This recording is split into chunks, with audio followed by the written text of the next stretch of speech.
All right. Hello, everyone. GM, thank you for being here today, either in the community Discord or from YouTube. Today, we are going to be going over solvers in this Furucombo workshop.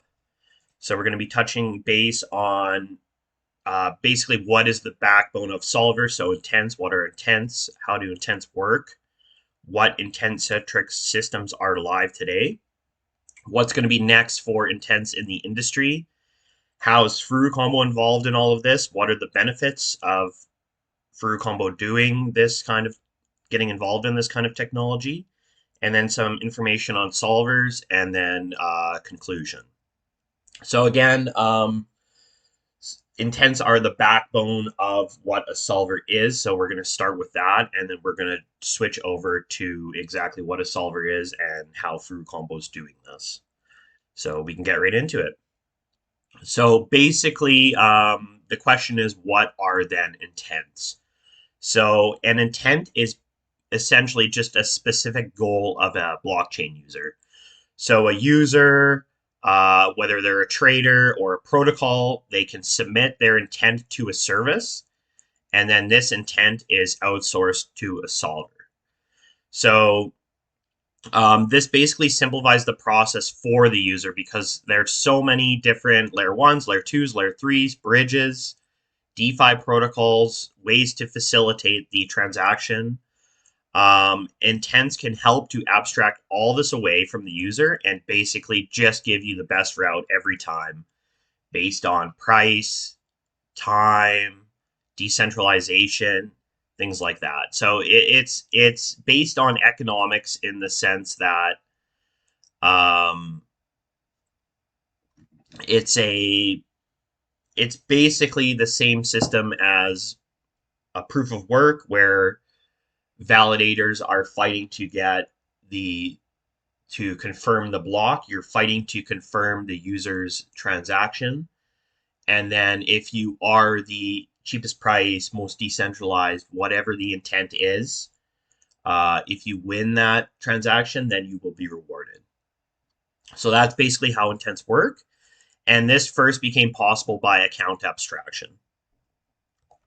So we'll just review again how intents work. So basically, most intent-based protocols today start with something called intent discovery. So a user broadcasts the things that they want. So I have USDC on Ethereum and I want to turn it into Arbitrum token on Arbitrum. So that would be an intent.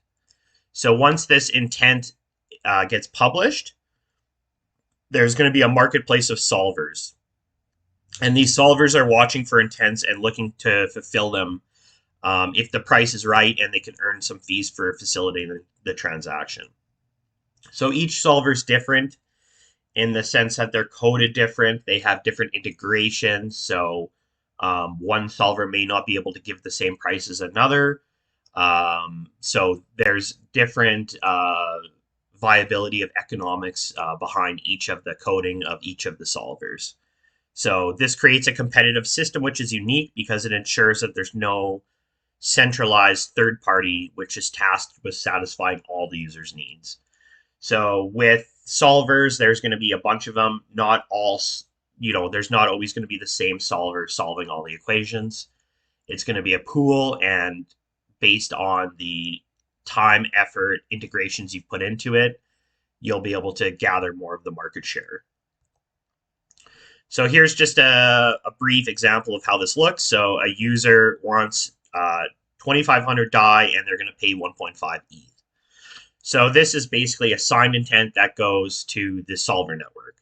So the solver then sends or says, I found a route to swap you 1.5 ETH for 2,600 DAI.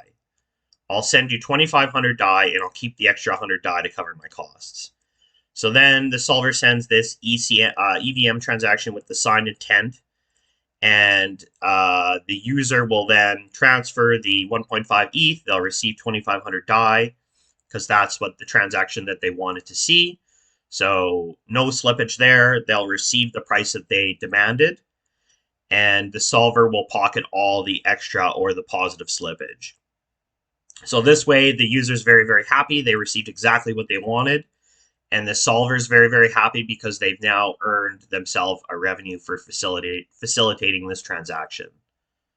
So this is what it looks like generally for like a DeFi swap solver network. So something akin to like CowSwap. So what systems then are live? So we have a few Intent-Centric systems coming live. We just partnered recently with Contos. They're going to be building an intent system with solvers. And Furucombo will be looking at launching a solver on their network once it's live. But right now we have a couple of main protocols. So the first one is Connects protocol, and this is a bridge network. So users can express the intent to transfer a token from one chain to another, and the network of Connects solvers will help to find the optimal route. So that's one example. The other example is CowSwap. So users can express the interest or the intent to buy a token, and the network of solvers will find the optimal route, and they'll find it with MEV protection. So they'll find it the best price by matching buyers and sellers directly and not and private. So it's not available on the public mempool as soon as you submit the transaction or the intent. This means that you'll have less risk of being front run, you'll have less risk of being sandwich attacked. So generally these days, if you want to avoid MEV attacks, you should use something like a privacy network or something like CowSwap to give you that MEV protection. So these are the two main intent-centric systems that are live. There's other ones, there's up-and-coming ones, but this just gives you an example, swapping and bridging, basically. So here's a list of all the general purpose solutions that are intent-centric at this point in time.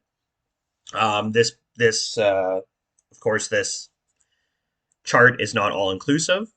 So Flashbots was one of the first ones. We have Cow Protocol. Matcha does something cool with their gas sponsorship as well as limit orders.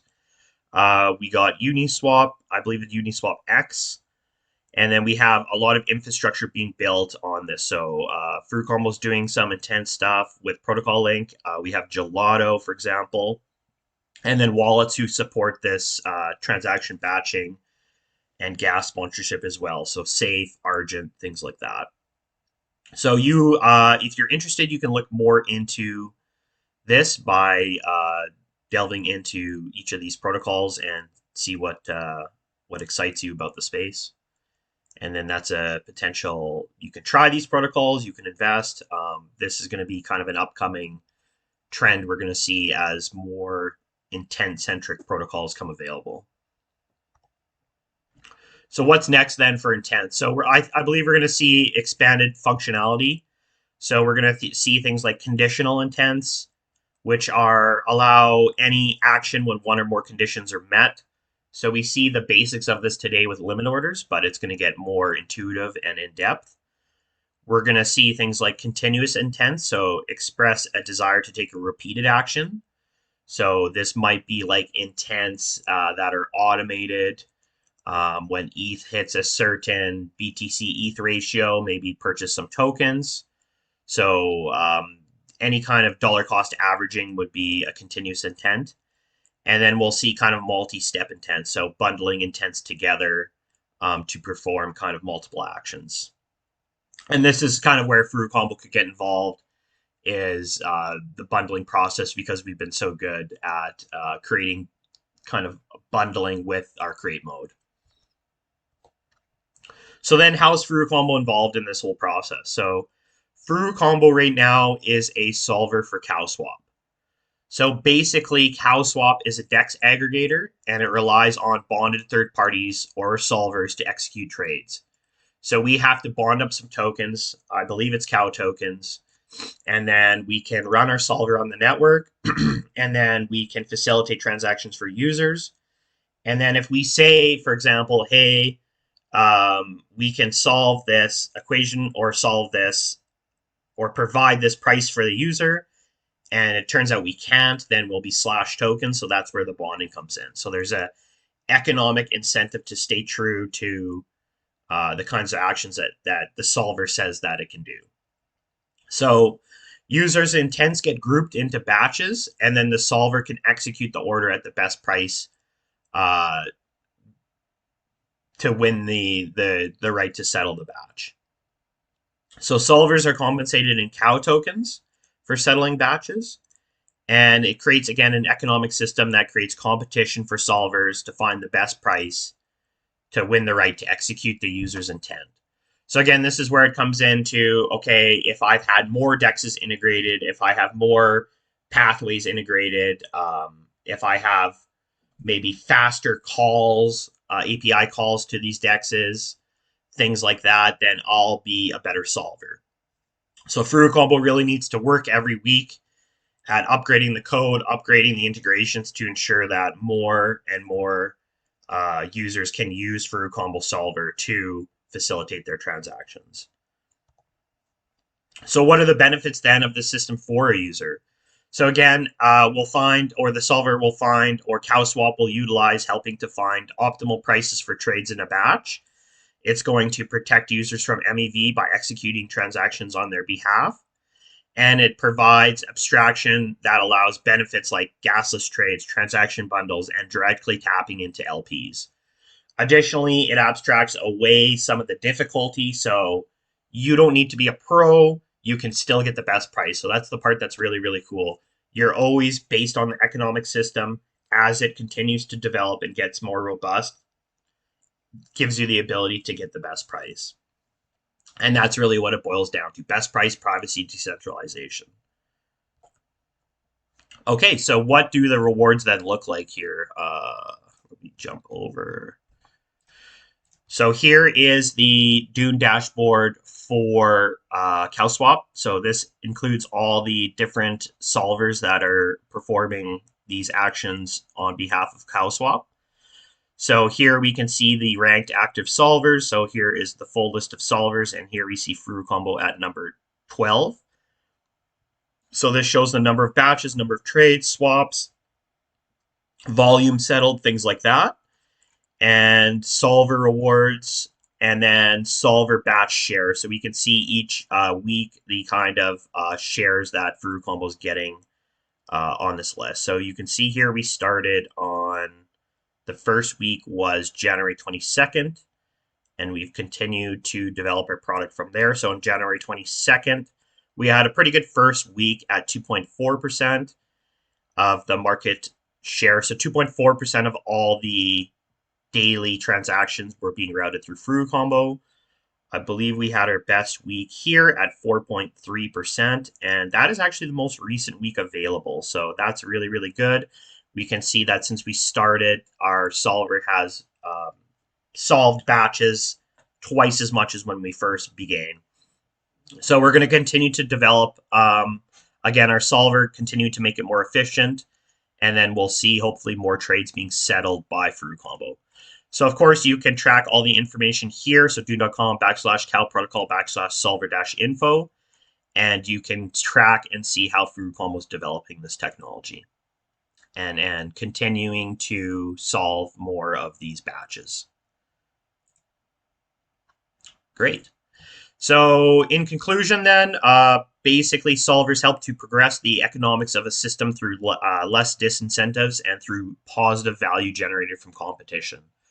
So this is really, really important. The disincentives are the MEV attacks. So there's, for example, bots, or I guess kind of solvers who are looking to provide, not really provide, but to arbitrage the markets of swaps. So if they believe they can front run someone, if they can believe they can sandwich attack someone, they can provide a higher priority fee, front run your transaction. You come in, you purchase tokens that aren't as much as you would have gotten if they weren't there. So this is kind of like a disincentive in the network. It helps to bring prices in parity, but it's generally a negative thing seen by people. And potentially, if you're providing a lot of funds for a large swap, there's generally going to be an MEV attack on you. So this solver system helps to switch the disincentives from MEV attacks and helps to generate actually positive value through competition. So that's really, really cool, actually, and it's going to help the economics of the system as a whole. So I believe we're just at the beginning of intent-centric DApps, and many more systems are going to be built on this efficient and effective technology. And it's really nothing new. It just, again, it stems from the idea of the Bitcoin, let's call it a solver system, same thing. Solvers are looking for blocks to, ensure blockchain security and that they can earn some fees for, again, securing the network. So the system's nothing new. We're just switching it now to other thought processes. So yeah, this is how Furucombo is getting involved, and we're creating the best systems we can to secure our part in building the future. So we're super happy to be involved in this cutting edge technology, and we're going to help to continue to expand and build out our solver and continue to support intent-centric DApps in our protocol link system. So that's it for today. If you want to check any of the references, you can check here. These are really, really good reading articles if you want to learn more about how these solvers work and potentially how you can get involved in creating your own solver. That's another thing as well. So thank you very much for being here, either on the Discord or on YouTube.